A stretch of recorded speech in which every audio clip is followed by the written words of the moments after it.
L'ordre du jour appelle la discussion de la proposition de loi visant à réparer les préjudices causés par la transplantation de mineurs de la Réunion en France hexagonale de 1962 à 1984.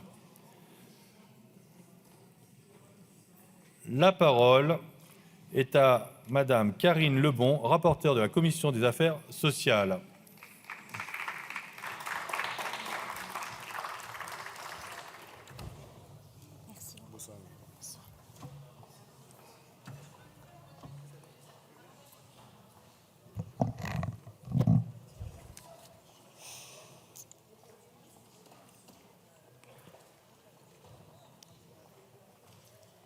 Monsieur le Président, Madame la Ministre, chers collègues, Valérie n'est pas Valérie. Sur le papier, dans les registres, tout est mis en œuvre pour lui faire croire le contraire, mais elle ne l'a jamais été. Ce n'est pas elle, pas vraiment, pas entièrement, pas depuis le début. Cette vérité alternative aura duré bien trop longtemps. En 1966, elle a 3 ans. Elle s'appelle Marie-Germaine. Elle vient des Hauts-de-Saint-Paul à La Réunion. On l'a fait partir vers la France hexagonale au nom d'un prétendu meilleur avenir. Pourtant, derrière cette formule, il n'y a ni protection, ni famille prête à l'accueillir. Il y a d'abord la pouponnière, puis une famille d'accueil où la violence s'installe. À 7 ans, elle est adoptée par une famille creusoise, une famille qui l'élève, qui l'aime, mais qui lui cache l'essentiel, son histoire, ses origines, son nom véritable. Et le jour où la vérité surgit, à 16 ans, tout ce qui semblait solide se dérobe. Un état civil retouché, un nom remplacé, un lieu de naissance modifié. Sa vie entière s'est déroulée sous un nom qui ne disait pas toute la vérité. Quand une enfance est détruite, la société a le devoir de la réparer. Et quand la tragédie résulte de décisions publiques, cette réparation relève d'une obligation pas seulement morale, mais également politique. Au début des années 1960, des agents se présentent dans les foyers réunionnais. Des inconnus investis d'un pouvoir immense, venus frapper à la porte des plus fragiles pour leur enlever ce qu'ils avaient de plus cher. L'objectif, repeupler des départements hexagonaux en souffrance démographique. Des familles se sont vues arracher leurs enfants sous la fausse promesse d'un retour rapide à la maison. De retour, il n'en fut rien. Des enfants ont été séparés de leurs parents, dans les pleurs, dans les cris et dans une incompréhension totale, déracinés, puis transplantés loin de leur île. À l'époque, seul le journal communiste réunionnais Témoignage a eu le courage, en 1968, d'écrire cette vérité, dans l'indifférence totale et le silence assourdissant des autorités. 60 ans plus tard, leur alerte prend tout son sens. Jean-Jacques avait 6 ans quand il a été arraché à son île. Placé en foyer, puis abusé par son père adoptif, il a subi l'impensable, ce qu'aucun enfant ne devrait traverser. Je pense aussi à Marlène, mise de force dans un avion direction l'Hexagone, terre d'exil pour une enfant qui n'a rien demandé et qui, elle aussi, vivra l'impensable. Son frère, déplacé au même moment, grandira à quelques kilomètres à peine. Il ne le savait pas. Quelques kilomètres seulement, ils auraient pu se croiser comme 2 inconnus, se plaire, se désirer, sans savoir qui ils étaient l'un pour l'autre. Puis il y a Jean-Charles, né à Madagascar, puis installé tout jeune à La Réunion. À 9 ans, on l'envoie sans billet retour vers l'Occitanie, puis l'Auvergne. Il s'en souvient encore, le froid du climat et parfois celui des regards, le froid d'être loin, trop loin. Tous ces enfants ont en commun une promesse, celle de devenir avocat, médecin, pilote. Cette promesse n'était en réalité qu'un mensonge, le mensonge d'un État qui prélevait des enfants au sein de ses anciennes colonies éloignées. Cette histoire, c'est leur histoire. Une histoire qui jamais ne doit disparaître. Il est de notre devoir de tout mettre en œuvre pour garder votre mémoire intacte. Chers amis, vous avez grandi, mais vos souffrances, elles, n'ont pas disparu. Vous avez traversé la France, parfois un océan, pour être parmi nous aujourd'hui. Et vos visages nous rappellent pourquoi et pour qui nous nous battons. Je vous en remercie.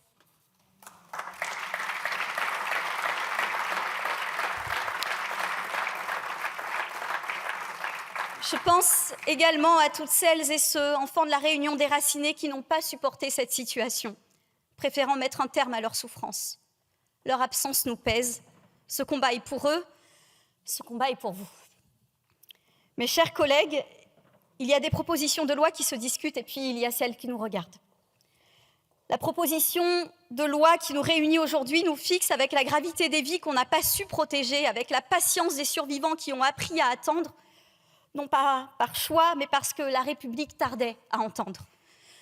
Par notre vote aujourd'hui, nous ne réécrivons pas le passé, rien ne le peut, mais nous empêchons que l'oubli devienne une seconde violence. L'oubli d'enfance déplacée, l'oubli d'un océan franchi sans consentement, l'oubli d'un déracinement organisé sous des mots administratifs si propres qu'ils en deviennent presque indécents. Mettons des mots vrais sur cette tragédie. Des enfants de la Réunion ont été arrachés et dans ce voyage forcé, beaucoup ont perdu leur histoire et leur vérité. Notre proposition de loi s'inscrit dans la lignée de plusieurs actions qui ont déjà été menées et dans une longue bataille pour la vérité depuis le début des années 2000. À cette époque, l'histoire des mineurs transplantés de la Réunion sort enfin de l'ombre, notamment à travers des actions en justice qui attirent l'attention médiatique. Déboutés, les anciens pupilles n'ont pas renoncé. Ils ont transformé l'injustice subie en combat politique, jusqu'à l'adoption le 18 février 2014 d'une résolution de l'Assemblée nationale. Sous l'impulsion d'Erika Barretsch, auteure de cette proposition de résolution, l'Assemblée nationale a exigé que la connaissance historique de cette affaire soit approfondie et diffusée. Elle a reconnu que l'État avait manqué à sa responsabilité morale. Elle a demandé que tout soit mis en œuvre pour permettre aux ex-pupilles de reconstituer leur histoire personnelle. En 2016, la ministre des Outre-mer, Georges Paul-Langevin, a installé une commission temporaire d'information et de recherche historique. Après 2 années de travaux, cette commission a remis un rapport qui a posé un socle commun, celui des faits enfin établis et d'une reconnaissance devenue impossible à esquiver. Depuis, des avancées ont été obtenues, l'appui à l'identification des 2015 victimes, un accompagnement psychologique ainsi qu'un soutien logistique et financier pour celles et ceux qui souhaitent revenir à La Réunion et reconstruire leur passé. Une plaque commémorative a aussi été inaugurée le 17 février 2022 à l'aéroport d'Orly en présence du ministre chargé des Outre-mer de l'époque, Sébastien Lecornu. Mais ces mesures, aussi nécessaires soient-elles, ne suffisent pas à solder la responsabilité publique. En 2017, le président de la République a qualifié cette politique de faute, reconnaissant qu'elle a aggravé, dans bien des cas, la détresse des enfants qu'elle prétendait aider. Or, à la lumière des conclusions ultérieures de la commission historique, ces mots restent en deçà de ce que les faits établis imposent. Ils n'épuisent ni l'ampleur du préjudice, ni la part de responsabilité de l'État dans la conception et la mise en œuvre de cette politique. Les victimes demandent une reconnaissance pleine et entière. Aujourd'hui, nous faisons un choix. Le choix de ne plus laisser les survivants porter seuls le poids de la preuve, le poids du récit, le poids du combat. Le choix d'organiser la mémoire, non comme une cérémonie de plus, mais comme un devoir durable. Le choix d'ouvrir un droit à réparation, non comme une consolation, mais comme une reconnaissance nationale, concrète et assumée. Réparer ne signifie pas tourner la page. Réparer signifie refuser l'amnésie. Réparer signifie rendre ce qui peut l'être. Chers collègues, nous n'avons pas le pouvoir de rendre une enfance. Nous n'avons pas le pouvoir de gommer les humiliations, les ruptures, les violences. Mais nous avons le pouvoir, ici et maintenant, de faire de notre assemblée un lieu où l'on affronte l'histoire au lieu de la contourner. Cette proposition de loi nous le permet, mêlant reconnaissance, mémoire et réparation. Reconnaissance d'abord en instituant une commission qui concourra à la réconciliation entre les victimes et la nation. Mémoire ensuite, par l'instauration d'une journée nationale d'hommage. Réparation enfin grâce à la mise en place d'une allocation forfaitaire au titre d'indemnisation des préjudices subis par les victimes. Je pense à celles et ceux qui nous écoutent, parfois avec colère, parfois avec pudeur, souvent avec cette fatigue particulière des personnes à qui l'on a trop longtemps demandé de patienter, encore et encore. Je pense à leurs familles, aux parents qui, pour certains, n'ont jamais revu leur enfant arraché. Pourtant, ils l'ont cherché. Certains ont appris à lire juste pour ça. Je pense à leurs descendants, à ces lignées marquées par ce traumatisme. Marie-Germaine, Inel, Jacqueline, Jean-Marc, Angelin, Henri, Yannick, Frédéric, Jean-Lucien, Émile, Daisy, Jean-Philippe, Sarah, Marie-Ghislaine, Georges, Marie-Annick, Pascal, Marie-Josée, Elisabeth, vous qui êtes là aujourd'hui, rien n'aurait été possible sans votre combat.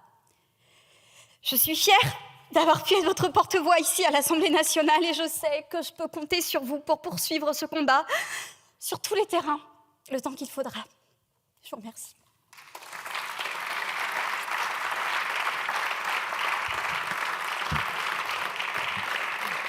Merci, Madame la députée.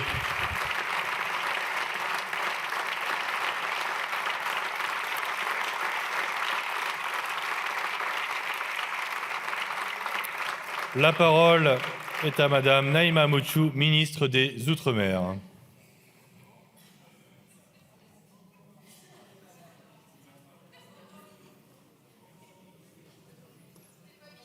Bravo.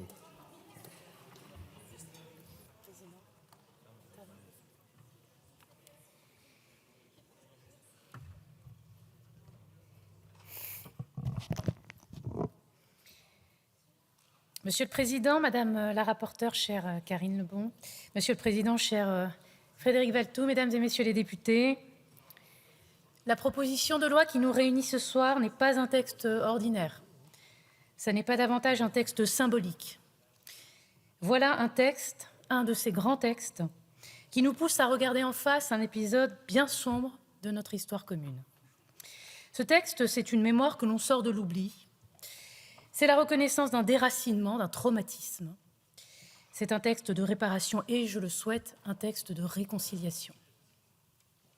Mesdames et Messieurs les députés, je m'adresse évidemment à vous en votre qualité de représentants de la nation, mais je veux aussi adresser ces mots à celles et ceux, nombreux ce soir, qui ont subi cette histoire et ce déchirement. Je veux m'adresser à ces femmes et à ces hommes qui, entre 1962 et 1984, ont été déplacés de la Réunion vers ce que l'on appelle alors la métropole, dont le parcours a été façonné par des décisions qui les dépassaient. Je devine leur émotion, évidemment leur douleur, à l'évocation de cet épisode tragique de leur vie. Je veux vous dire au nom du gouvernement que votre présence ici nous oblige. Elle nous oblige à la justesse des mots, à la sincérité. Elle nous oblige surtout à aller au bout du chemin qui a été engagé. C'est pourquoi le gouvernement, naturellement, sera favorable à la proposition de loi. Mesdames et Messieurs les députés, ce texte, c'est aussi le fruit d'un travail parlementaire de longue haleine, un travail de persuasion, de conviction. Nous ne serions pas présents aujourd'hui dans cet hémicycle sans votre détermination, Madame la rapporteure et chère Karine Lebon. Je veux rendre hommage à votre inlassable résolution et je veux saluer votre esprit de dialogue et de responsabilité. Nous avons eu l'occasion d'échanger peu après ma prise de fonction. Je vous ai dit la volonté du gouvernement d'accompagner cette initiative. Je voudrais saluer le travail qui a été conduit aussi avec les membres de mon cabinet pour permettre d'aboutir à un texte robuste. Et ce soir, je lèverai le gage, je viens de déposer un amendement, Madame la rapporteure, pour que nous puissions aller ensemble, avec vous, jusqu'au bout de ce chemin. Vous l'aurez compris, le consensus qui se dégage ce soir vient de loin. Ce qui est au cœur de cette proposition de loi, ce n'est pas seulement un dispositif administratif, ce sont des milliers de trajectoires bouleversées par l'exil, par la séparation des familles, par la rupture brutale avec une terre, avec une filiation, avec une langue. Les mots utilisés pour désigner ces enfants sont nombreux. Mineurs transplantés, enfants de la Creuse, mineurs déplacés, enfants exilés. En vérité, aucun terme ne peut embrasser 2015 vies marquées à jamais par le déracinement. Largement employé, le mot « enfant » recouvre une pluralité d'âges allant de la naissance jusqu'à la majorité. Tous étaient des individus en construction et vulnérables. Nous le savons également, tous ces enfants ont été transplantés dans plusieurs territoires ruraux de l'Hexagone, pas seulement dans la Creuse. Mais toutes ces trajectoires ont en commun des décisions prises par l'État. Le rapport Vital met en exergue une citation de l'avocat Pierre Verdier, spécialiste du droit de l'enfant. Tirée de son ouvrage « L'enfance en miettes », elle résume l'état d'esprit qui a présidé alors à cette politique. Rechercher les préoccupations éducatives de cette époque, c'est hélas se pencher sur une grande misère. Chercher un souci des conditions de vie, non seulement matérielles, mais aussi culturelles, éducatives et affectives, c'est se pencher sur un grand vide. La vie de l'enfant a été réglée sur les facilités administratives au mépris total de ses plus élémentaires besoins, la sécurité, la permanence, la continuité. Cette politique, elle fut le produit d'une autre époque. La regarder aujourd'hui avec lucidité, ce n'est pas juger le passé à l'aune du présent, mais c'est le regarder en face, le connaître et le réparer. Cette reconnaissance, je l'ai dit, est le fruit d'un long processus. Il est important de rappeler ce cheminement pour s'y mesurer, pour montrer le pas que nous franchissons aujourd'hui. Un premier temps a longtemps prévalu, c'était celui du silence et de l'incompréhension. Pendant des années, les demandes de reconnaissance et de réparation se sont heurtées au mur. Le mur des obstacles juridiques, la prescription, le mur de l'absence de cadre adapté, probablement surtout le mur de la volonté de ne pas se pencher sur ce passé. Puis, grâce à la détermination de gens de courage, certains élus, des associations, un second temps s'est ouvert, celui de la reconnaissance mémorielle. Le 18 février 2014, l'Assemblée nationale adoptait une résolution reconnaissant la responsabilité morale de l'État et appelant à un approfondissement de la connaissance historique de cette période. Nous le devons à l'initiative de celle qui était députée à l'époque, Erika Baretz. Je veux ici saluer son travail, elle qui est toujours engagée pour le territoire de La Réunion et qui m'a précédée dans les fonctions qui sont les miennes. Cette résolution fut une étape essentielle, car la République acceptait enfin de mettre des mots sur un chapitre de notre histoire. Elle a débouché à l'installation en 2016 par Georges Paul-Langevin, autre ministre des Outre-mer, de la Commission temporaire d'information et de recherche historique. Autour de Philippe Vital, je veux rappeler le travail rigoureux de Wilfried Bertil, de Gilles Gauvin, de Marie-Prosper Ève et de Michel Verneret. Cette commission a permis d'établir les faits, de documenter les parcours et de contribuer à la reconstitution des identités. Son rapport, remis en 2018, a posé les fondations nécessaires à la suite du travail engagé. Et depuis lors, des actions concrètes ont pu être engagées. La facilitation de l'accès aux archives, l'aide à la reconstitution des 2015 trajectoires individuelles, des dispositifs de soutien au voyage et à l'accompagnement psychologique, ainsi que les premiers gestes mémoriels importants, comme la pose de plaques commémoratives à La Réunion, à l'aéroport d'Orly. Cette dernière ayant été dévoilée, Madame la rapporteure l'a rappelé, par un autre ministre des Outre-mer, actuel Premier ministre. Vous l'avez très bien dit aussi, tout cela a compté, mais tout cela ne suffisait pas. Parce que reconnaître sans réparer, c'est précisément laisser le travail inachevé. Et c'est précisément ce nouveau pas que la proposition de loi que vous examinez aujourd'hui permet de franchir. Pour la première fois, la République admet que des préjudices ont été subis par ses enfants, par ses jeunes, et qu'ils appellent une réponse de sa part. Cette réparation prendra la forme d'une allocation forfaitaire versée par un fonds mis en place par l'État, destiné aux anciens mineurs concernés ou lorsqu'ils ont disparu à leurs descendants. Je veux être claire, cette réparation n'a pas vocation à solder une histoire, ni à hiérarchiser des souffrances, ni à ouvrir un contentieux sans fin. Elle vise à reconnaître officiellement que des préjudices ont existé et que la République assume d'y répondre dans un cadre clair. Autour de ce principe central, le texte organise la mémoire et sa transmission.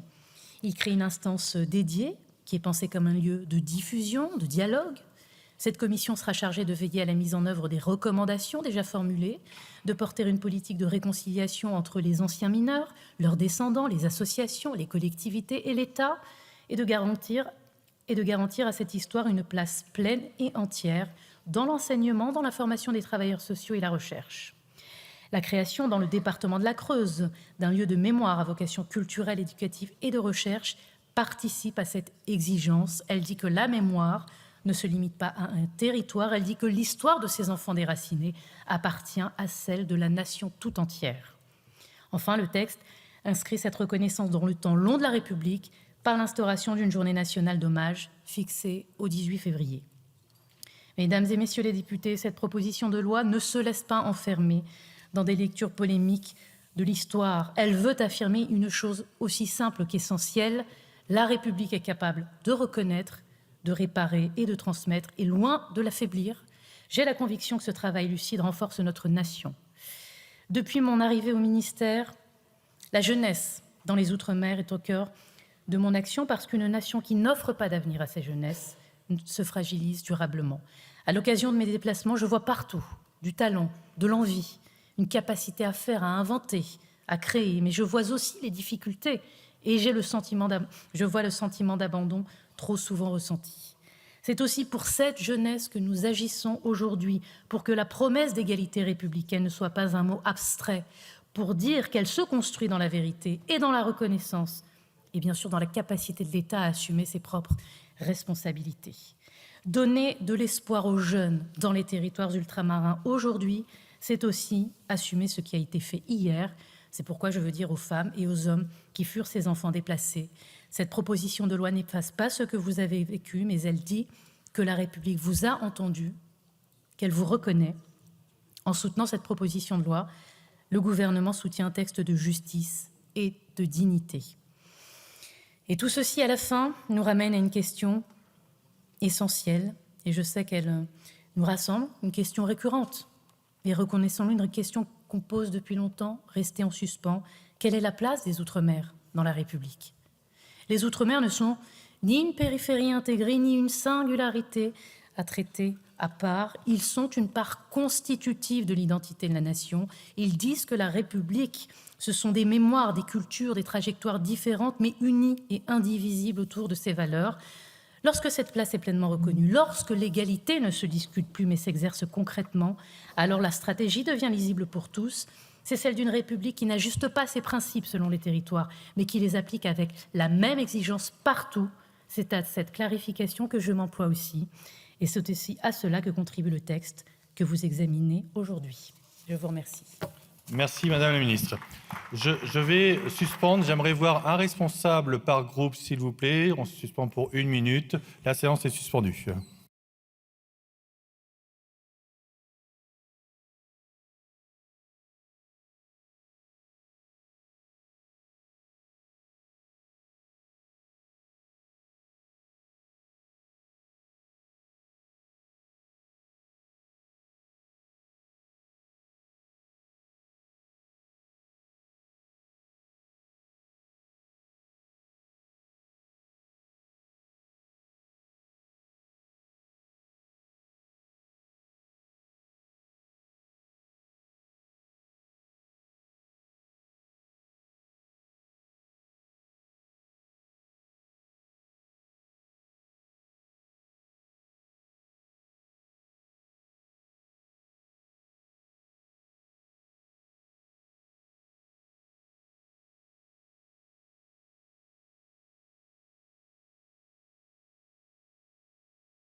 Est reprise. Nous entamons la discussion générale pour le groupe La France Insoumise. Le groupe Monsieur Perceval Gaillard.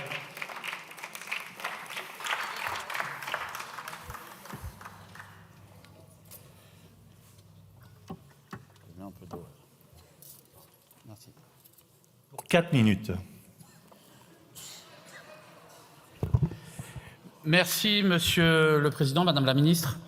Madame la rapporteure, chère Karine, Mesdames et Messieurs les députés. Permettez-moi d'abord d'avoir une pensée émue pour des proches concernés par ce sujet qui, de Saint-Paul-de-la-Réunion à Royères-de-Vassivière, se reconnaîtront. Enfin, tard, trop tard pour certains qui ne le verront pas, nous parlons de ce sujet ici à Paris, dans l'Assemblée nationale. Permettez-moi également de saluer le travail formidable, opiniâtre, de ma collègue et camarade Karine Lebon, qui porte à bout de bras, à la suite de la députée Erika Barretsch, ce combat ici à l'Assemblée nationale. Bravo à toi, chère Karine, de n'avoir rien lâché malgré les embûches et les difficultés rencontrées. Oui, chers collègues, il faut rappeler devant la nation qu'entre 1962 et 1984, plusieurs milliers de mineurs relevant de l'aide sociale à l'enfance à La Réunion ont été déplacés, transportés, déportés, osons le terme, vers la France hexagonale au prétexte mensonger et fallacieux d'une démographie réunionnaise galopante, dans le but assumé et cynique de repeupler des départements hexagonaux ruraux en manque de main-d'œuvre. Cette politique planifiée a eu des conséquences dramatiques pour les mineurs concernés, déracinés, coupés de leur famille, de leur culture, de leurs racines, confrontés à des différences culturelles, linguistiques, climatiques immenses. Dans bien des cas documentés, se sont ajoutés à cela des épisodes d'humiliation et de maltraitance. Certains mineurs ont même connu un changement d'état civil que beaucoup ignorent encore. Tout cela générant des répercussions psychologiques majeures que la recherche actuelle qualifie d'abus de filiation via des traumatismes cumulatifs. Cette politique de l'État français, mes chers collègues, elle n'est pas tombée du ciel. Elle ne relève pas du hasard ou d'une décision personnelle. Elle a au contraire été mise en place sciemment, consciemment, dans le cadre d'une politique coloniale à l'état pur. Au même moment, et il faut le rappeler tant cela est méconnu, l'État français organisait dans l'Est de la Réunion, à Saint-Benoît en particulier, la stérilisation forcée de milliers de femmes, selon l'historienne Françoise Vergès. Toujours cette logique de contrôle démographique, toujours cette logique de contrôle du corps des femmes, toujours cette logique de domination coloniale vis-à-vis des classes populaires réunionnaises considérées comme dangereuses. C'est cette réalité qu'il faut dire, qu'il faut crier si personne ne veut l'entendre ici quand on parle de reconnaissance et de réparation. C'est cette réalité historique, cruelle mais bien réelle, que la France doit regarder en face, doit réparer, doit enseigner, doit commémorer, pour que jamais, nulle part, cela ne puisse se reproduire. Durant l'examen en commission des affaires sociales, nous avons entendu le représentant du Rassemblement national nier cette vérité dans un véritable exercice de révisionnisme historique. L'État ne serait pas responsable de cette politique de déportation. Mais qui ? Qui a organisé, légitimé, planifié cette transplantation ? L'amour de son pays, mesdames et messieurs de l'extrême droite, c'est d'abord regarder son histoire en face, aussi sombre et cruelle soit-elle. Aimer son pays, ce n'est pas falsifier, minorer, réécrire la réalité. C'est au contraire l'affronter en face, la regarder droit dans les yeux et dire aux générations suivantes « plus jamais ça ». Dans la vie, on a toujours le choix, disait Nelson Mandela. Aimer ou détester, assumer ou fuir, avouer ou mentir, être soi-même ou faire semblant. Avec cette loi, nous proposons à la République française d'aimer et de ne plus détester. Nous lui proposons d'assumer sans fuir, d'avouer et de ne plus mentir, d'être elle-même et de ne plus faire semblant. Chers collègues, il arrive parfois que dans cet hémicycle, nous nous retrouvions face à l'histoire, face à nous-mêmes sans qu'il ne soit plus possible ni de fuir ni de regarder ailleurs. Le vote que nous nous apprêtons à faire rentre clairement dans cette catégorie. Je nous invite donc, par-delà les questions partisanes, à nous hisser collectivement à la hauteur de ce moment. Pas une voix ne doit manquer pour les victimes dont certaines sont ici présentes et que je salue, pour la Réunion qui nous regarde, pour la nation qui doit connaître et reconnaître ce crime. À la France Insoumise, nous voterons sans hésiter cette proposition de loi que la Réunion appelle de ses vœux depuis si longtemps. Je vous remercie. Merci. Pour le groupe socialiste et apparenté, la parole à monsieur Philippe Naillet. Pour une durée de 4 minutes maximum.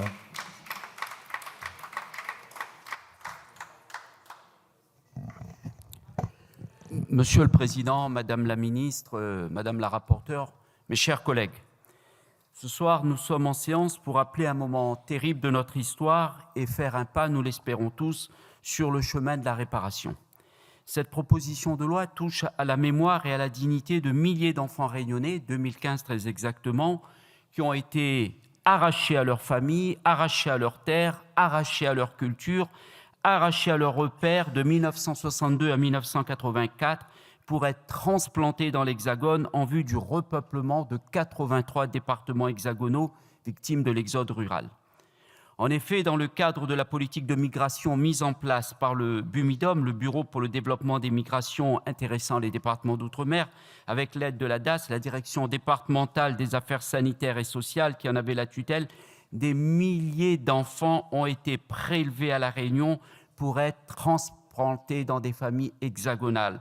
Enfants volés, enfants déracinés, enfants maltraités. Ce programme mis en place par le député de La Réunion d'alors, Michel Debré, devait contribuer au repeuplement des départements français hexagonaux, désertés, je l'ai dit, par l'exode rural, notamment par les moyens les plus vils, car des centaines de parents illettrés ont signé des procès-verbaux d'abandon de leurs enfants qui ne pouvaient pas déchiffrer précisément du fait qu'ils ne savaient ni lire ni écrire. À leur arrivée à Orly, des nourrissons sont cédés à des familles adoptives. Les plus grands sont envoyés dans divers foyers d'aide sociale à l'enfance ou des congrégations religieuses à Guéret dans la Creuse, à Quézac dans le Cantal, à Albi dans le Tarn ou encore à l'Espignan dans l'Hérault pour une durée variable. Ils sont triés sur la base de leur âge et de leur comportement en vue de leur adoption pour rester en foyer ou servir de main-d'œuvre dans des fermes comme Bonne, à tout faire ou travailleurs sans salaire. Voilà le triste sort qui leur était réservé. La plupart de ces enfants sont marqués à vie par les maltraitances, les humiliations, les discriminations, la séparation de leurs proches et le déplacement de domicile vers des foyers peu respectueux qui ont tiré parti de leur désespoir. Chacun a perdu toute relation avec ses origines et sa famille qui est restée à La Réunion, notamment par le changement de nom. D'autres n'ont pas réussi à supporter cet isolement, ils ont pris la fuite ou alors ils se sont suicidés. L'historien Yvon Jablonka évoque des cas de violence physique, de violence sexuelle ou de mise en esclavage. Il mentionne également des cas de dépression, d'alcoolisme ou de clochardisation chez des enfants d'à peine 14 ans ou 15 ans. Si l'Assemblée nationale ne peut réécrire l'histoire, elle peut contribuer à mieux la faire connaître, notamment dans ces périodes les plus sombres. C'est en ce sens que le mercredi 18 février 2014, vous l'avez rappelé, Madame la Ministre, en adoptant à 125 voix contre 14 la résolution mémorielle portée par la députée Erika Barej visant à reconnaître la responsabilité de l'État dans l'exil forcé d'enfants réunionnais. En ce mercredi 28 janvier 2026, nous sommes ici pour examiner la proposition de loi de notre collègue Karine Lebon, dont je salue le courage et la détermination à faire reconnaître les droits de ces enfants devenus des hommes et des femmes aujourd'hui.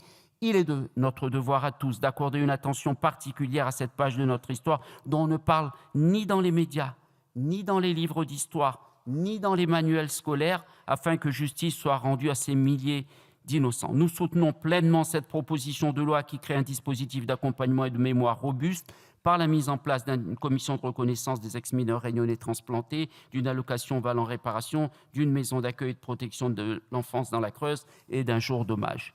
Je termine en citant Primo Levi. Ce qui a eu lieu est une abomination qu'aucune prière, aucun pardon, aucune expiation, rien de ce que l'homme a le pouvoir de faire ne pourra jamais réparer. Nous espérons simplement que cette proposition de loi soit un acte de foi qui porte l'espérance. Mesdames, Messieurs, je vous remercie. Merci, Monsieur le député.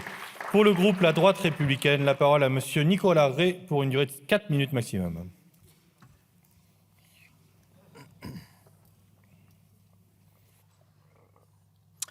Merci, Monsieur le Président. Madame la Ministre, Monsieur le Président de la Commission des Affaires sociales, Madame la rapporteure, chers collègues. Ce soir, nous examinons un épisode douloureux de notre histoire, le déplacement contraint des mineurs réunionnais vers la métropole. Il ne s'agit ni de repentance excessive, ni de minimisation historique, mais de mémoire, vous l'avez dit, Madame la Ministre, et de réparation justifiée. Car il est de notre responsabilité de permettre à la nation de reconnaître ses souffrances et de tirer les leçons nécessaires. De 1946 à 1982, cela a été dit, La Réunion a vu sa population doubler. Face aux défis posés par ce changement démographique, les autorités de l'époque ont mis en place une politique migratoire dont l'un des aspects fut la transplantation. Les mineurs réunionnais relevant de l'aide sociale à l'enfance ont ainsi été déplacés à plus de 10 000 km de leur île, dans l'objectif affiché, cela a été dit, de repeupler les territoires ruraux de la France hexagonale. Du début de cette politique de transfert en 1962 jusqu'à sa clôture en 1984, 2015 mineurs réunionnais ont ainsi été déplacés. Parmi eux, près d'un enfant sur 3 l'ont été avant l'âge de 5 ans, dans le cadre d'adoption ou de déplacements familiaux. Bien sûr, notre groupe condamne, déplore bien évidemment ce transfert forcé et surtout ses tragiques conséquences qui sont le reflet d'une injustice que nous refusons de laisser sans réponse. C'est pourquoi nous soutiendrons, Madame la rapporteure, les initiatives mémorielles émanant de cette Assemblée. Je tiens donc à vous remercier, ainsi que l'ensemble des groupes qui ont soutenu l'inscription de ce texte. Mes chers collègues, en examinant cette proposition de loi, l'Assemblée assume pleinement son rôle. Elle reconnaît des faits qui ne relevaient pas ni d'initiative locale, ni de décision isolée à l'époque, mais d'une politique de l'État. En effet, à l'époque, l'aide sociale à l'enfance ne relevait pas, comme aujourd'hui, des départements, mais de l'État, de la DAS, qui est une administration centrale, nationale. C'est pourquoi il est important que la mémoire de ces événements soit assumée au niveau de l'État, au niveau national, sans ambiguïté. Cette dimension nationale se mesure aussi à l'échelle de nos territoires. Je fais partie et je suis élu d'un territoire rural. Si l'on parle des enfants de la Creuse, c'est parce que ce département a accueilli 10% des enfants transplantés, mais beaucoup de départements ont été concernés, 83 départements français. Et comme beaucoup, j'ai été ému, touché par les témoignages de 2 habitants de ma circonscription qui sont venus témoigner près de moi dans ma permanence avec pudeur des préjudices, des douleurs, des atteintes, des dommages, des traumatismes qu'ils ont vécus, qu'ils ont subis dans leur vie, dans leur chair. Je pense à Marie-Jeanne, je pense à Nadège. La portée de ces transferts et les souffrances engendrées par les enfants nous rappellent que la rédaction de cette proposition de loi doit être guidée par la plus grande exigence. Il ne s'agit pas seulement de reconnaître et de réparer, mais aussi de circonscrire avec précision les faits concernés afin que la justice mémorielle soit juste et soit proportionnée. La nouvelle rédaction, Madame le rapporteur, que vous avez proposée et adoptée en commission va dans le bon sens et nous la soutiendrons. Notre groupe votera donc en faveur de ce texte, un texte de réparation, un texte, je l'espère aussi, de réconciliation qui a pour objectif de rendre justice aux enfants concernés et à leurs familles. Mais notre responsabilité ne s'arrêtera pas là. Dès demain, nous devrons nous saisir d'autres outils législatifs et d'initiatives pour renforcer l'aide sociale à l'enfance et répondre aux défis qui se posent aujourd'hui et demain. Merci, monsieur le député. Pour le groupe écologiste et social, la parole à monsieur Sébastien Pettaïli.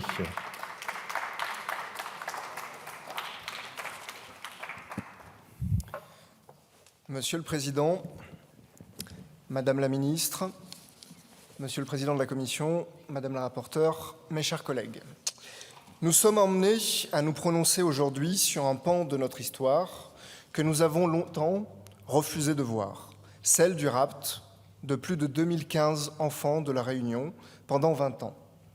Un trafic d'enfants planifié, organisé et orchestré par l'État français de 1962 à 1984.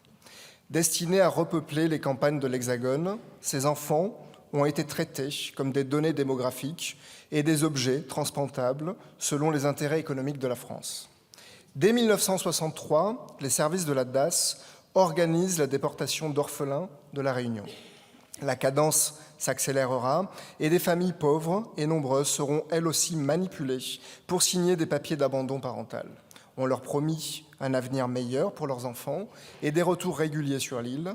On ne leur rendra finalement jamais leurs enfants. Si certains enfants ont reçu l'amour de leurs parents adoptifs, ils ne seront pas épargnés par la violence de l'État. Déclarés pupilles d'État, ces mineurs seront séparés de leur fratrie, hébergés dans des foyers de l'enfance ou des congrégations religieuses ou cédés à des familles adoptives. D'autres encore serviront de main-d'œuvre dans des fermes, corvéables à souhait, sans rémunération, et pour beaucoup victimes de maltraitance. Comment ne pas y voir ici de la mise en esclavage, pour reprendre les mots de l'historien Yvan Jablonka. Ces enfants vont cumuler les traumatismes. Exil à plus de 9000 km, violences physiques, sexuelles et racistes pour certains, et séquelles à vie. Certains iront jusqu'à se donner la mort. Tous auront des répercussions psychologiques liées à la rupture des liens familiaux, géographiques et culturels. Car être victime de déracinement, c'est se confronter à la peur de l'abandon, à des symptômes dépressifs, à l'impression de ne jamais être à sa place et la mémoire traumatique, alimentée par des années de mensonges des institutions quant à leurs origines.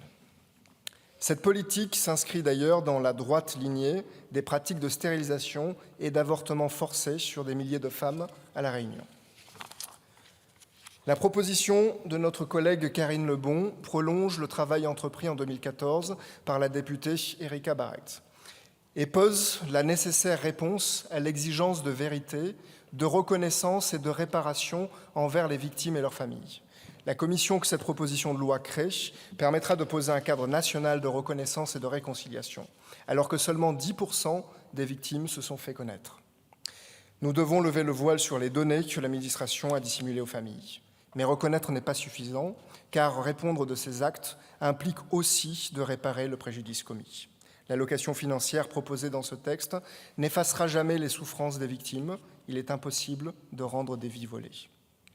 Mes chers collègues, cette proposition de loi, que le groupe écologiste et social soutiendra pleinement, nous appelle à regarder l'histoire, notre histoire, en face. Elle nous appelle à faire face aux victimes et à leurs familles. Je tiens à leur exprimer notre reconnaissance la plus entière pour leur combat sans relâche. Nous leur demandons pardon, car l'État ne les a pas protégés. L'État français vous a nié le droit à vivre auprès de vos familles. L'État français vous a ensuite nié le droit à la vérité sur vos origines et ce que vous avez subi.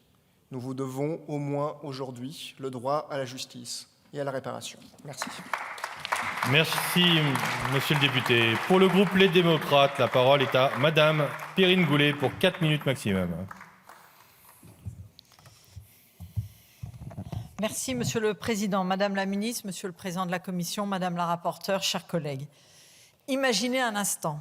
Imaginez qu'un jour, on vous arrache à votre famille, qu'on vous promette un avenir meilleur, un séjour provisoire, quelques vacances peut-être. Imaginez qu'on vous installe dans un avion sans explication, sans adieu véritable.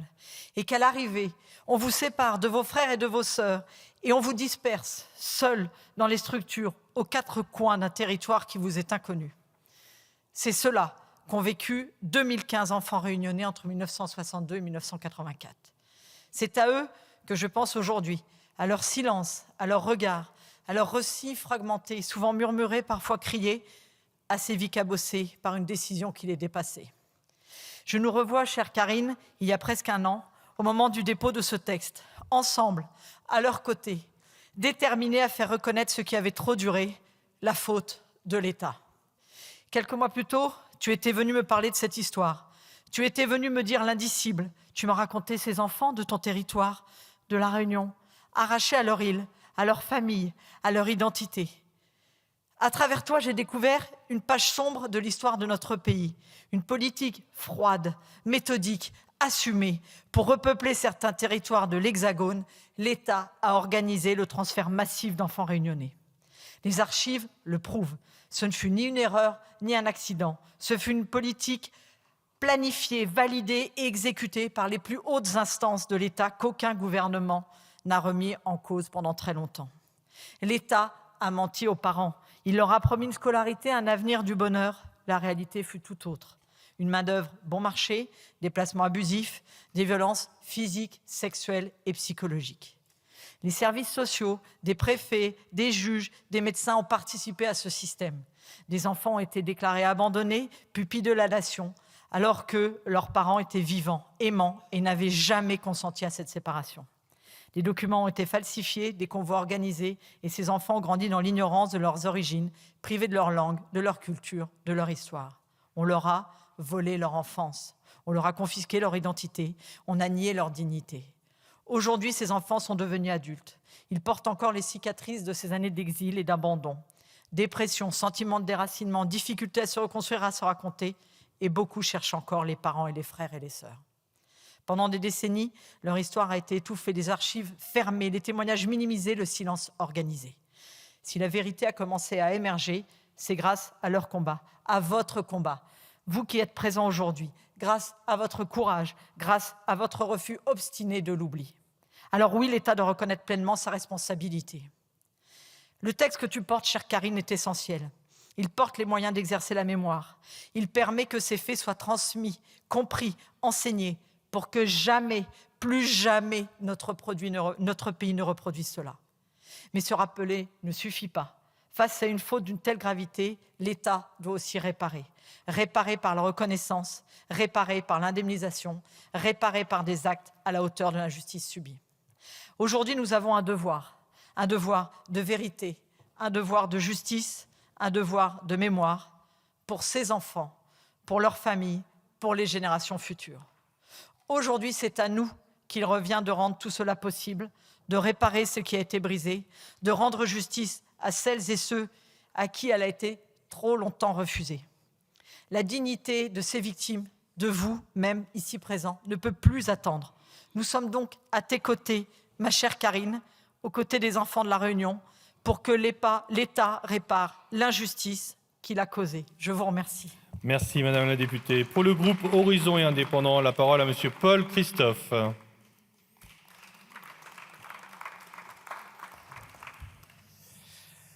Merci, Monsieur le Président de la Commission des Affaires sociales, Madame la Ministre, Madame la rapporteure, chère Karine Lebon, chers collègues.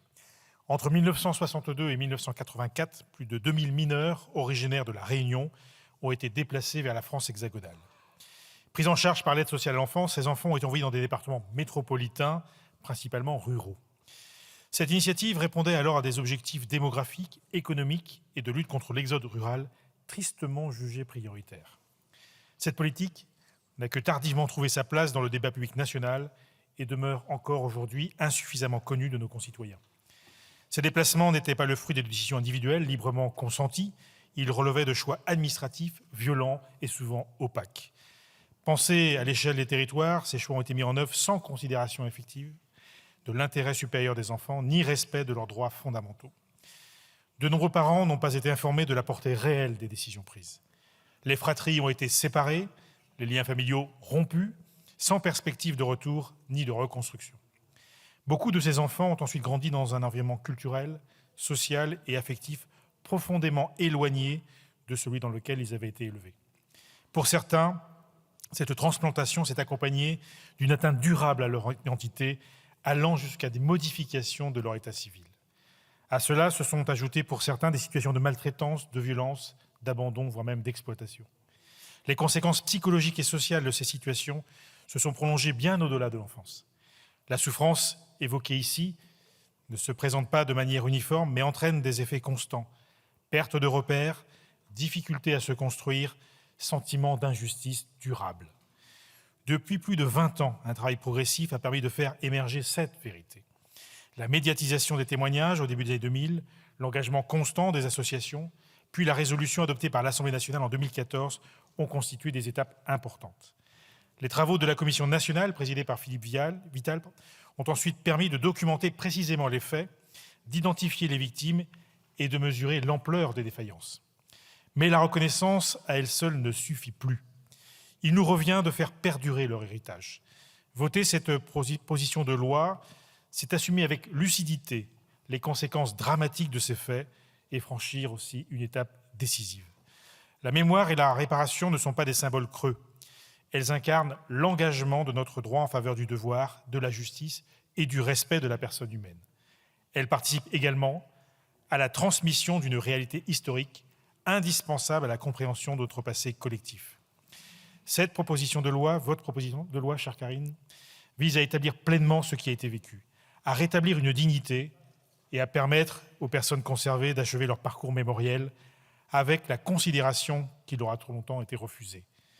Par la création d'une commission de reconnaissance, l'instauration d'une journée nationale d'hommage ou encore la création d'une maison de l'accueil et de la protection de l'enfance, un lieu de ressources, de recueillement et de réflexion. Enfin, l'ouverture d'un droit à la compensation apportera une réponse concrète à celles et ceux qui ont subi les conséquences les plus lourdes de cette politique. Mes chers collègues, voter cette proposition de loi, c'est affirmer que la République ne se dérobe pas face à ses manquements et qu'elle sait traduire sa responsabilité historique en actes utiles et attendus. C'est pourquoi notre groupe Horizon et Indépendants votera en faveur de cette proposition de loi. Je vous remercie. Merci, monsieur le député. Pour le groupe LUOT, la parole est à madame Nicole Sanquer.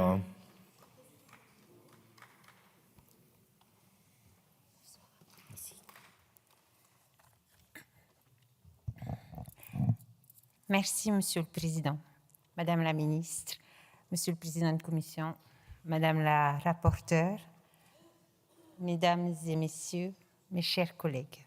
Cette proposition de loi nous rassemble autour d'un devoir qui dépasse les sensibilités politiques, celui de reconnaître et transmettre l'histoire de milliers d'enfants de la Réunion arrachés à leur terre entre 1962 et 1984. Il s'agit d'une histoire longtemps passée sous silence, reléguée aux marges de notre mémoire collective, mais dont les plaies pour ceux qui ont eu à la subir sont encore à vif. Je voudrais donc commencer par remercier notre collègue Karine Le Bon pour avoir porté avec détermination et combativité l'histoire de ces enfants, devenus adultes jusqu'à notre hémicycle. Son travail honore notre Assemblée et une fois cette proposition de loi adoptée, l'État devra assumer ses responsabilités en reconnaissant avoir conduit l'une des politiques les plus sombres de notre histoire contemporaine. Nous parlons d'une politique qui a conduit entre 1962 et 1984 des milliers d'enfants de la Réunion à être arrachés à leur île pour être envoyés de force dans l'Hexagone. Des années 60 aux années 80, au moins 2015 enfants de la Réunion ont été déplacés vers la France hexagonale dans le cadre d'une politique d'État qualifiée pudiquement de transplantation. Derrière ce terme administratif glaçant se cache une réalité d'une brutalité rare. Des enfants déracinés sans leur consentement, privés de leur famille, de leur histoire, parfois même de leur nom, et des familles trompées. Cette politique a été pensée, organisée et exécutée par l'État dans un contexte où il cherchait à répondre d'un côté à la croissance démographique de la Réunion et de l'autre au dépeuplement de départements ruraux de l'Hexagone comme la Creuse. Dans ce contexte, les enfants de la Réunion ont été considérés comme une variable d'ajustement plutôt que comme des sujets de droit. Il convient aussi de rappeler que cette politique s'inscrit dans un contexte plus large de violences commises contre les femmes et les enfants de la Réunion dans les années 60 et 70, avec notamment l'affaire des avortements et stérilisations forcées qui témoignent d'une même conception paternaliste et discriminatoire de l'action publique et éclairent une période de notre histoire encore récente où l'État s'est autorisé des atteintes graves à l'intégrité et aux droits fondamentaux des personnes, en particulier dans les territoires ultramarins. À cette violence institutionnelle envers les enfants de la Réunion se sont ajoutées des violences multiples et documentées, signatures d'abandon extorqués à des parents qui ne savaient pas lire, promesses mensongères de retour aux enfants, placement dans des foyers ou dans des exploitations agricoles où certains ont connu la maltraitance, le travail forcé, l'isolement affectif. Les conséquences de ces faits, nous les connaissons. Des trajectoires de vie brisées, un déracinement durable, un sentiment d'injustice transmis parfois jusqu'aux descendants. La recherche historique menée depuis 2016 a éclairé ces parcours, mais elle ne suffit pas. La proposition de loi que nous examinons aujourd'hui nous permet justement de dépasser la simple reconnaissance symbolique. L'article 1er prévoit la création d'une commission nationale de reconnaissance et de réconciliation. Dotée de missions mémorielles et opérationnelles, elle devra notamment veiller à l'intégration de cette histoire dans les programmes scolaires et universitaires, afin que ces faits si sombres soient-ils fassent pleinement partie de notre récit national. Le texte instaure aussi une journée nationale de commémoration fixée au 18 février, renvoyant à la résolution de l'Assemblée de 2014 qui instaurera un nécessaire temps de mémoire partagé pour inscrire durablement cette histoire dans la conscience collective. Enfin, l'article 4 introduit un volet indispensable, la réparation financière, en ouvrant un droit à une indemnisation pour les victimes identifiées et volontaires ainsi que pour leurs descendants. Rien ne pourra rendre à ces enfants ce qui leur a été volé, mais nous pouvons reconnaître, réparer en tant que possible et transmettre, dire la vérité, faire justice et redonner une place à ces enfants aujourd'hui devenus adultes dans l'histoire de la République. Nous voterons en faveur de ce texte. Merci, Madame la députée. Pour le groupe Gauche démocrate et républicaine, la parole à Monsieur Frédéric Maillot.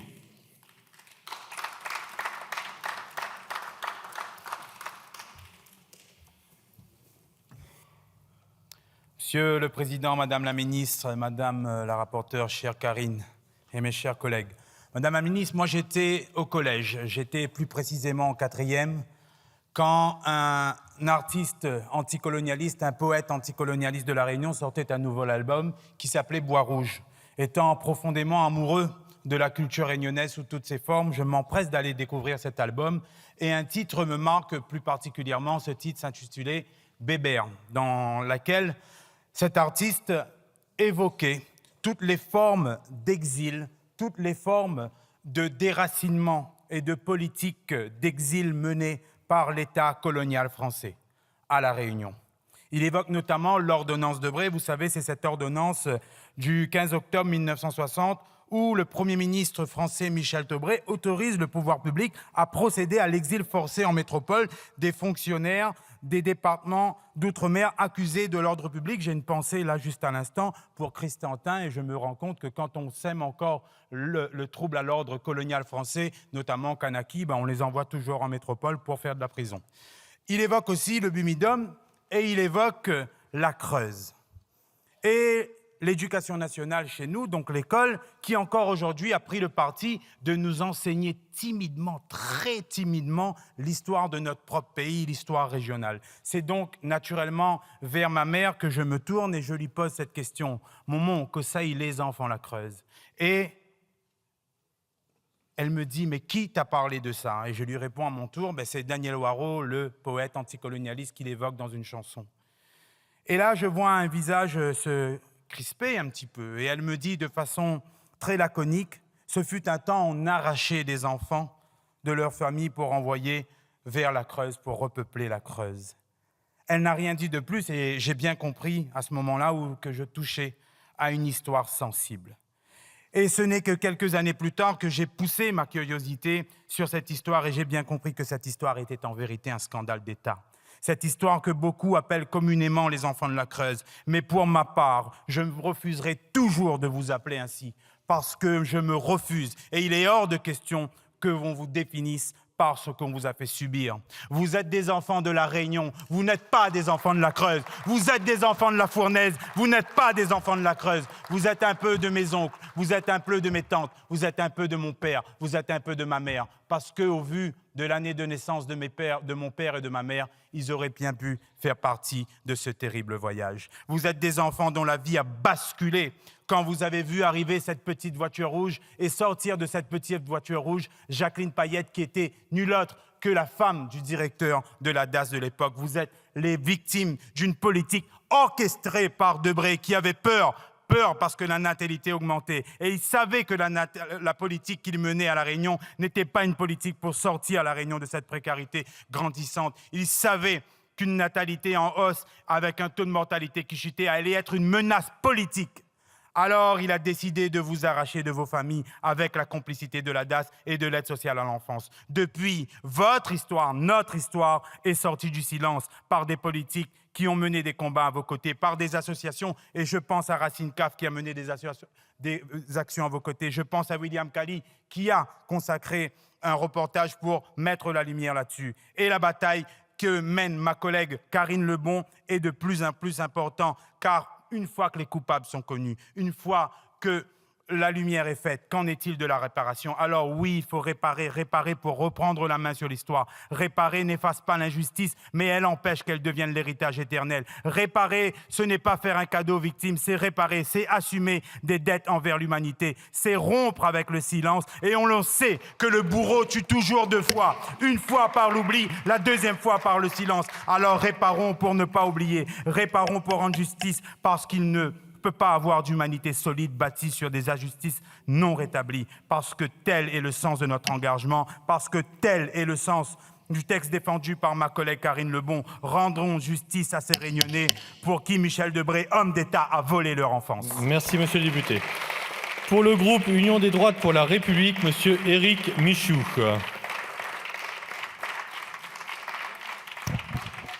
Merci, monsieur le Président. Pour être utile, réellement, cette prise de parole va donc être très court, parce que ce qui compte en réalité, Madame la rapporteure, c'est qu'on puisse voter très rapidement votre texte. Donc je vais être court.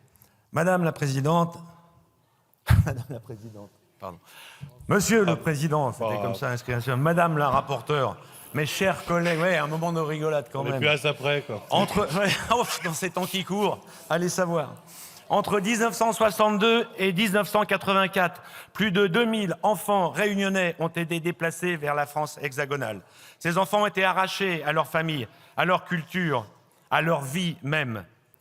Un des principes cardinaux de notre groupe politique UDR est au contraire un attachement fort à l'enracinement.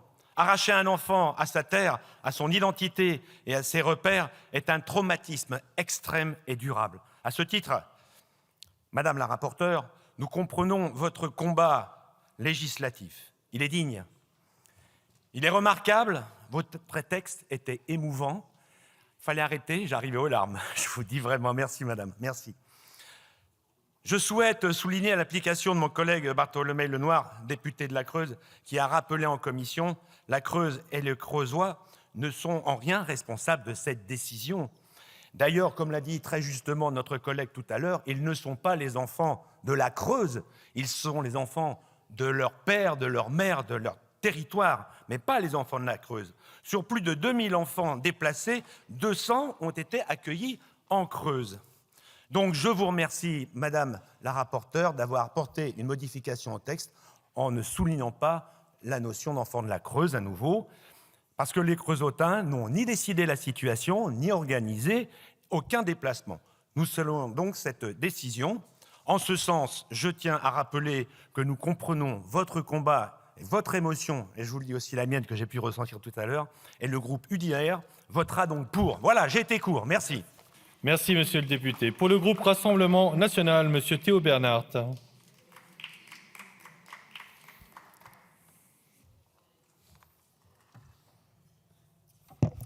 Bien, merci Monsieur le Président. Dans un souci d'efficacité et afin de finir de voter ce texte ce soir et par respect pour les Réunionnais qui sont présents en tribune ce soir, je serai rapide. Madame la ministre, Madame la rapporteure, chers collègues, s'exprimer aujourd'hui à cette tribune sur la réparation des préjudices causés par la transplantation de mineurs réunionnais en France hexagonale, c'est s'avancer sur le terrain d'une mémoire vive, là où l'histoire administrative de notre pays a percuté avec une violence froide l'intimité des familles réunionnaises. Les élus du groupe Rassemblement national ne peuvent rester insensibles aux stigmates que portent encore ces enfants, déracinés, enlevés à leur famille dès le plus jeune âge, privés de leur identité pour certains, confrontés à la violence et à la misère, voire pire. Face à ce scandale, vous proposez avec votre texte, Madame la rapporteure, de réparer les préjudices causés par ces transferts forcés. La loi ne peut malheureusement pas soigner des blessures passées, ancrées depuis l'enfance. La responsabilité du législateur est d'agir afin de s'assurer que les erreurs commises ne se reproduisent plus et mieux protéger les enfants. Entre 1962 et 1984, cela a été rappelé, l'État, sous couvert de gestion démographique, a orchestré un transfert forcé de plus de 2000 mineurs réunionnais vers l'Hexagone. Le rapport Vital de 2016 décrit avec précision une utopie dangereuse où l'enfant n'était plus qu'une variable d'ajustement pour repeupler des départements ruraux en déclin. Derrière cette utopie, il y a les réalités humaines. Des familles ont été brisées, des enfants maltraités et violentés. Et encore aujourd'hui, les Réunionnais de la Creuse subissent dans leur chair les conséquences de ce déracinement. Et parce que nous reconnaissons la douleur des victimes, nous saluons le courage des associations et de ceux qui se sont battus pour cette cause. Le groupe Rassemblement national votera également pour ce texte. Chers collègues, la meilleure manière de réparer durablement les préjudices causés reste de garantir à tous les Réunionnais le respect qu'ils méritent et de construire avec eux un avenir désirable pour notre pays. Je vous remercie. Merci, monsieur le député. Enfin, pour le groupe Ensemble pour la République, la parole à monsieur Michel Lozana.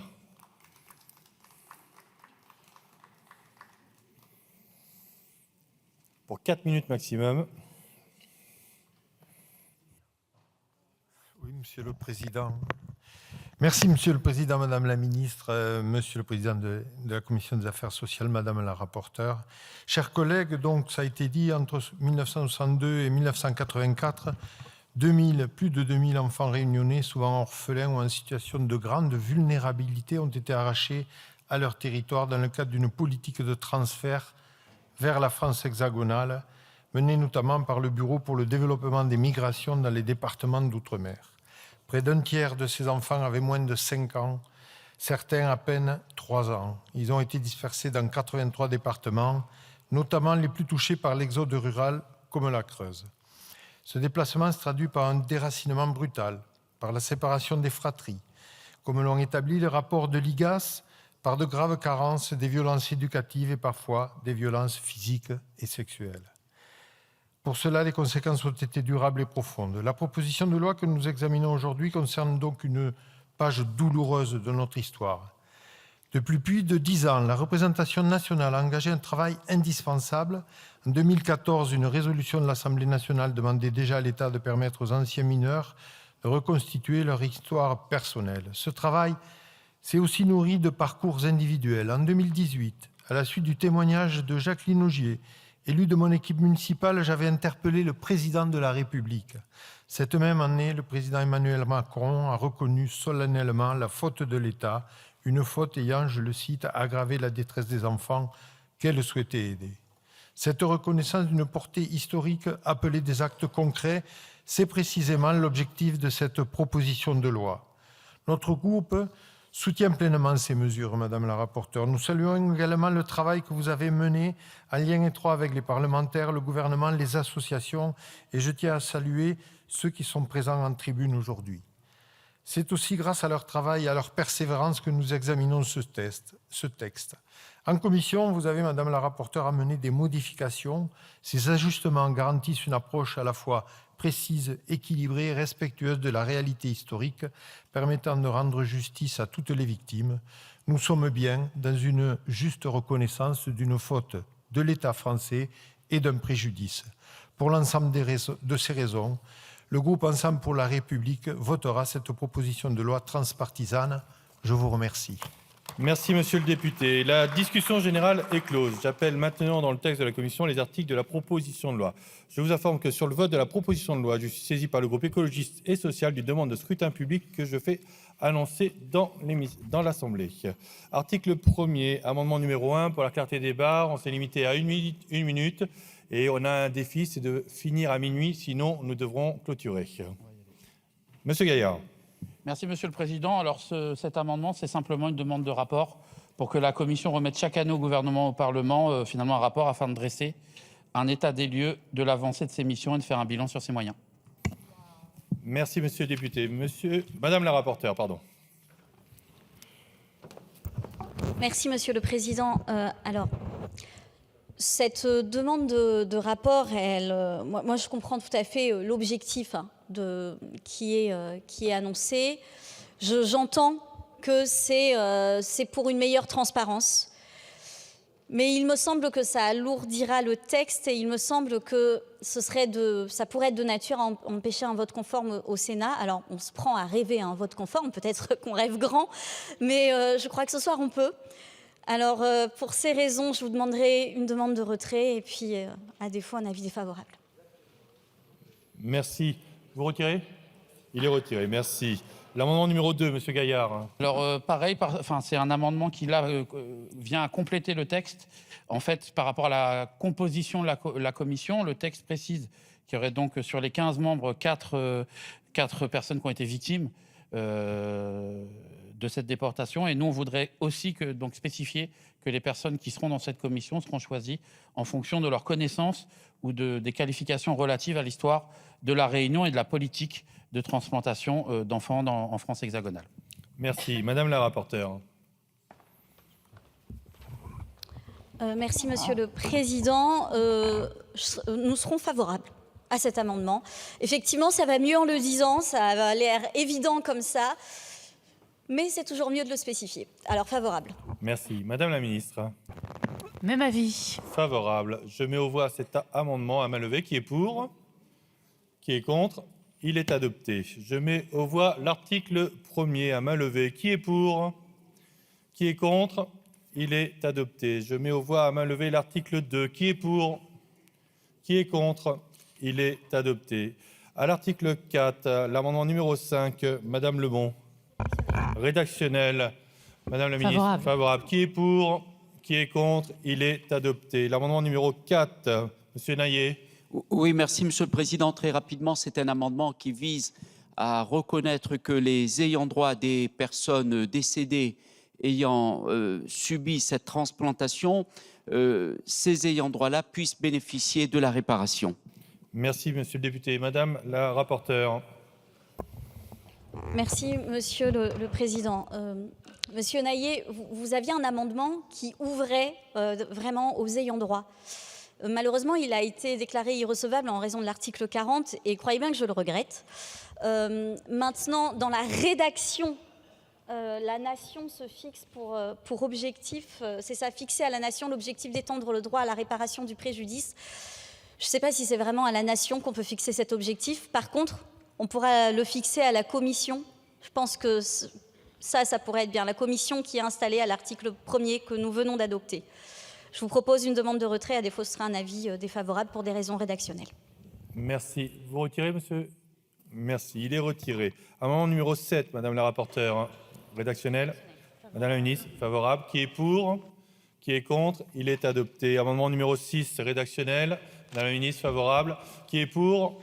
Qui est contre? Il est adopté.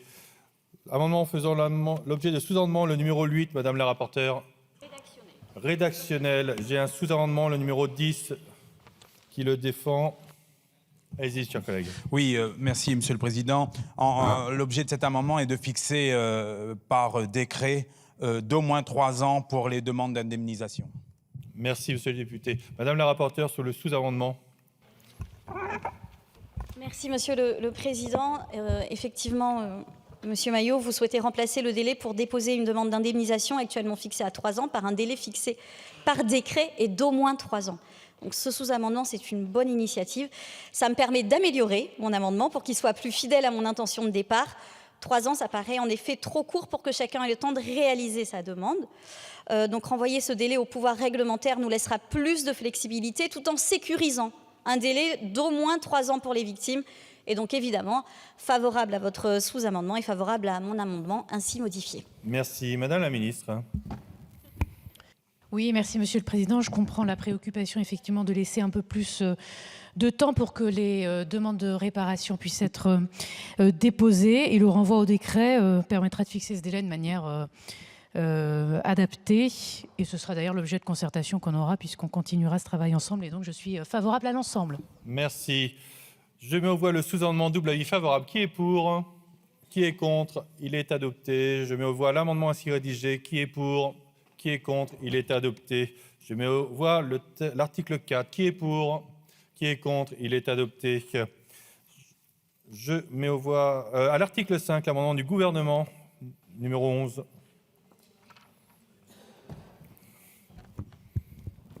Merci Monsieur le Président. Avec cet amendement, le gouvernement matérialise formellement le soutien qu'il apporte à ce texte puisque c'est une levée de gage. Le gouvernement accepte d'en assumer sans compensation artificielle le coût. Alors le travail va continuer, mais vous allez par votre vote permettre que ce texte franchisse une étape essentielle ce soir. Cela a été dit, avec ce texte, eh bien, nous regardons notre histoire en face. Je veux dire que je suis moi-même patriote et que donc j'aime mon pays. Et parce que j'aime mon pays, j'accepte l'histoire dans son ensemble, avec ses parts d'ombre et ses parts de lumière, mais avec ses parts d'ombre, effectivement. Mais je veux dire aussi que je suis fière d'être membre d'un gouvernement qui aura accompagné et qui aura soutenu cette avancée. Madame la ministre, madame la rapporteure. Merci Monsieur le Président. Donc évidemment, cette levée de gage est une bonne nouvelle et vous ne trouverez pas quelqu'un sur ces bancs qui pourrait vous dire le contraire. Je vous remercie, Madame la Ministre, et vos conseillers également pour ce travail qui a été mené. Ce soir, ça se passe de manière très fluide et très rapide, hein, mais je vous assure qu'on a eu plusieurs réunions avant qui ont permis de bétonner ce travail ce soir, que ce soit aussi fluide. Donc, merci pour votre engagement. Est-ce que je pourrais reprendre la parole après le vote, Monsieur le Président? Faites-le maintenant. Bon, bah alors, je le fais maintenant. J'ai vu Jackie, que je n'avais pas salué, donc... Bonsoir. Je remercie avant tout mes collabs, Stevie Coudray, Julie Lebihan, Gabriel Dijoux avant eux, pour m'avoir accompagnée et pour avoir fait une très très longue journée. Évidemment, Nour et Émilie aussi qui sont restés en circonscription. Monsieur l'administrateur, monsieur Valéry, merci pour tout. Et je sais que ce soir, vous avez loupé un engagement pour être avec nous. Mes collègues du groupe GDR pour m'avoir soutenu sans faille, ceux de la Réunion également, et puis bon, mes amis, mes collègues, mais qui sont aussi mes amis, Je remercie la présidente de l'Assemblée qui nous a soutenus depuis le début et qui a facilité l'examen de ce texte aussi. Évidemment, je remercie le gouvernement, le président de la commission, que j'avais omis de saluer tout à l'heure, Perrine Goulet, deuxième signataire de ce texte. Et oui, je me souviens de ce qui s'est passé le 26 mars dernier, de ta présence, de ton engagement sans faille. Vous tous qui avez pris la parole ce soir, certains d'ailleurs qui s'étaient abstenus en commission, qui ont voté pour ce soir, merci à tous pour vos mots de soutien, ça me touche. Et plus important encore, je crois que ça les touche. Donc surtout, merci à vous. Pensez à Sylvie qui est toujours hospitalisée. Et merci vraiment à vous qui m'avez porté, accompagné, guidé pendant ces 2 ans de travail. Ma fonction fait que ce soir, c'est moi qui suis là, mais ce texte, c'est avant tout le vôtre, c'est votre histoire. Et puis maintenant, c'est notre histoire. Petit fleur fanée, renaît à soi. Nous la tient beau, nous la pas largué. Merci.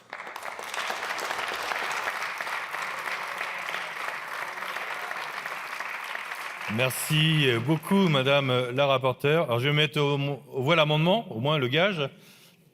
Qui est pour? Qui est contre? Il est adopté. Je mets au voie l'article 5. Qui est pour? Ah, il est supprimé, pardon, oui. Il y a un peu d'émotion ce soir, quand même. Hein. Avant de passer au vote de la proposition de loi, je veux remercier l'intégralité des groupes qui ont accepté de prendre sur leur temps, de raccourcir leur temps. Je vais l'expliquer pour que tout le monde comprenne si on nous regarde. Tous les groupes ont accepté de limiter leur temps pour qu'on puisse voter avant minuit. Sinon, j'aurais dû suspendre à minuit et reprendre à 9h du matin. Donc, on a préféré faire la continuité. Et donc, merci à tous les députés et à tous les groupes d'avoir joué le jeu. Vraiment, merci. Sur le vote de la proposition de loi préjudice causé par la transplantation des mineurs de la Réunion de 1962 à 1984, le scrutin est ouvert. Le scrutin est clos.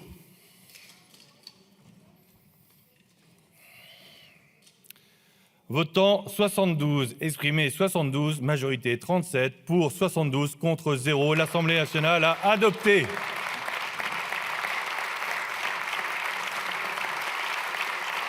Oui.